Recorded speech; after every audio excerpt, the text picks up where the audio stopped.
자, 여러분, 지금으로부터 42,000년 전으로 한번 돌아가 볼까요? 그때 지구에선 정말 이제 이 세상이 끝나는 것 같은 일이 벌어졌다고 해요. 오늘 바로 그 미스테리한 사건의 중심으로 한번 들어가 보려고 합니다. 상상 한번 해보세요. 하늘에선 끔찍한 전기 폭풍이 몰아치고 보통은 극지방에서나 볼 수 있는 눈부신 오로라가 전 세계 하늘을 뒤덮고 심지어는 아무런 보호막 없이 치명적인 우주 방사선이 지구로 그대로 쏟아져 내리는 거죠. 정말 영화 같은 장면이죠? 네, 바로 이 전 지구적인 대혼란의 시기를 과학자들은 애덤스 이벤트라고 부릅니다. 이게 왜 일어났냐고요? 바로 우리 지구를 지켜주는 보이지 않는 방패, 그러니까 자기장이 거의 사라져버렸기 때문이에요. 놀라운 건 말이죠. 과학자들은 바로 이 사건 하나가 아주 오랜 미스테리들을 풀어줄 열쇠일지도 모른다고 보고 있다는 거예요. 예를 들면 네안데르탈린이 왜 사라졌는지, 또 거대 동물들은 왜 멸종했는지, 그리고 갑자기 동굴 벽화 같은 예술이 왜 폭발적으로 나타났는지 같은 것들이요.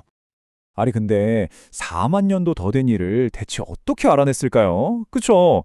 정말 신기하게도 그 해답이 저 멀리 뉴질랜드에 있는 아주 오래된 카오리라는 나무 안에 숨겨져 있었습니다. 이 나무들이 말 그대로 자연이 만든 타임캡슐이었던 거죠. 나이테를 보니까 특정 시기에 대기 중에 방사성 탄소량이 엄청나게 급증하는 적이 딱 남아 있었던 거예요. 자, 이게 무슨 뜻이냐면요. 지구의 자기장, 즉 보호막이 약해지니까 우주에서 날아온 방사선이 대기를 마구 때려서 평소보다 훨씬 많은 방사성 탄소를 만들어낸 거죠. 이게 바로 자기장이 붕괴했다는 결정적인 증거가 된 겁니다. 그러니까 이게 도미노처럼 연쇄 반응을 일으킨 거예요. 한번 보세요. 먼저 자기장이 평소의 6% 수준으로 붕괴하죠. 그럼 우주에서 오는 위험한 방사선들이 그대로 쏟아져 들어옵니다. 이게 두 번째. 그리고 이 방사선들이 우리 오존층을 막 파괴해요. 이게 세 번째죠. 마지막으로 어떻게 됐을까요? 결국엔 전 지구적인 기후변화와 대혼란으로 이어졌다는 게 바로 이 이론의 핵심입니다. 이런 대혼란 속에서 세상은 완전히 뒤바뀌었을 거예요. 하늘엔 온통 오로라가 번쩍이고 번개는 미친 듯이 내리치고 호주에 살던 거대 동물들은 멸종하고 네안데르탈인도 사라졌죠. 그리고 인류는 어땠을까요? 아마 살아남기 위해 동굴로 피신했을 겁니다. 심지어 어떤 학자들은요, 그 쏟아지는 자외선을 피하려고 붉은 흙을 선크림처럼 몸에 발랐을 거라고 추측하기도 해요. 우리가 지금 보는 그 동굴 벽화들이 바로 그 증거일 수 있다는 거죠. 흥미롭지 않나요? 자, 여기까지 들으면 정말 흥미로운 가설이잖아요? 당연히 과학계뿐만 아니라 대중적으로도 엄청난 주목을 받았죠. 그런데 이 연구가 공개되자마자 과학적인 논쟁과는 전혀 다른 아주 거센 폭풍이 불어닥칩니다. 바로 온라인에서 벌어진 혼란과 의심의 폭풍이었어요. 레딧 같은 온라인 커뮤니티 반응이 정말 뜨거웠는데요. 한 사용자는 대놓고 이거 완전 사이비 과학 냄새가 풀풀 난다 이렇게 말할 정도였으니까요. 이론 자체가 아니라 이걸 설명하는 방식이 혼란스럽다는 비난과 함께 종종 전혀 상관없는 논쟁으로 번지기도 했습니다. 특히 많은 사람들이 이 42,000년 전의 자연현상을 오늘날의 인간이 만든 기후변화 문제랑 막 섞어서 생각하기 시작한 거예요. 아니, 왜 모든 걸 기후변화랑 엮냐, 이건 다른 문제다, 이런 식으로요. 그러다 보니 논점이 흐려지고 감정적인 싸움으로 번지는 아주 전형적인 인터넷 논쟁이 돼버렸죠. 이게 바로 우리가 자주 보는 문제점이기도 해요. 굉장히 흥미로운 과학적 주제가 대중에게 알려지는 과정에서 어떻게 잘못된 정보나 전혀 다른 이슈와 뒤섞이면서 본질이 흐려질 수 있는지를 정말 잘 보여주는 사례인 거죠. 증거 자체를 보기보다는 출처를 공격하거나 복잡하니까 그냥 말도 안 돼 하고 무시해버리는 식으로요. 자, 그래서 이런 온라인상의 논쟁은 잠시 접어두고 다시 과학적인 사실로 돌아와 보겠습니다. 그래서 도대체 지질학적으로는 무슨 일이 있었던 건지 팩트를 한번 제대로 짚어보죠. 여기서 진짜 중요한 개념이 두 가지가 있는데요. 지자기 역전과 지자기 편차입니다. 역전은 말 그대로 북극이랑 남극이 완전히 오랫동안 뒤바뀌는 거고요. 반면에 편차는 이번 애덤스 이벤트처럼 자기장이 일시적으로 막 흔들리고 약해졌다가 다시 원래대로 돌아오는 거예요.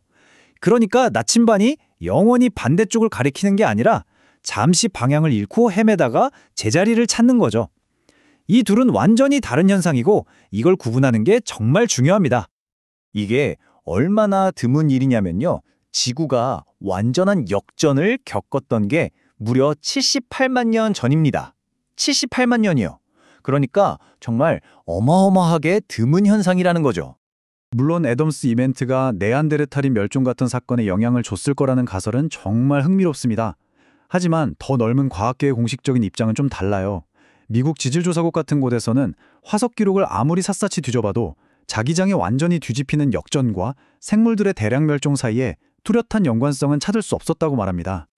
자, 그럼 이 4만 2천 년 전의 옛날 이야기가 지금 우리랑 무슨 상관이 있을까요? 그냥 그런 일이 있었구나 하고 넘어가면 될까요? 절대 아닙니다. 이건 바로 지금 우리의 첨단 기술 사회와 아주 직접적인 관련이 있는 이야기예요. 왜냐하면 지금 현재 우리 지구의 자기장도 심상치 않은 모습을 보이고 있거든요. 지난 170년 동안 자기장 세기가 벌써 9%나 약해졌고요. 나침반이 가리키는 자북극은 원래 있던 캐나다에서 시베리아 쪽으로 아주 빠르게 이동하고 있습니다. 그리고 남대서양 이상지대라고 불리는 자기장이 유독 약한 지역이 점점 더 넓어지고 있어요. 이 남대서양 이상지대가 바로 약해진 자기장이 어떤 문제를 일으키는지 보여주는 축소판 같은 곳이에요. 이 지역 상공을 지나는 인공위성들은 강력한 우주 방사선에 그대로 노출돼서 오작동을 일으키거나 고장나는 일이 실제로 벌써 일어나고 있습니다. 한번 생각해 보세요. 우리 사회는 전력망, 인터넷, GPS, 통신, 이 모든 게 위성 네트워크와 안정적인 전기 공급에 의존하고 있잖아요. 만약 4만 2천 년 전에 애덤스 이벤트 같은 일이 지금 다시 일어난다면 어떻게 될까요? 그 결과는 정말 상상하기 힘든 재앙이 될 겁니다. 결국 이 4만 2천 년 전의 사건은 우리에게 시대를 초월하는 진실 하나를 알려주고 있습니다. 바로 우리가 발딛고 사는 이 지구가 결코 안정적이지만은 않은 끊임없이 변화하고 때로는 아주 격렬한 모습을 보여주는 행성이라는 사실이죠. 과연 우리의 현대 문명은 지구가 던질 다음번 거대한 변화에 얼마나 준비가 되어 있을까요?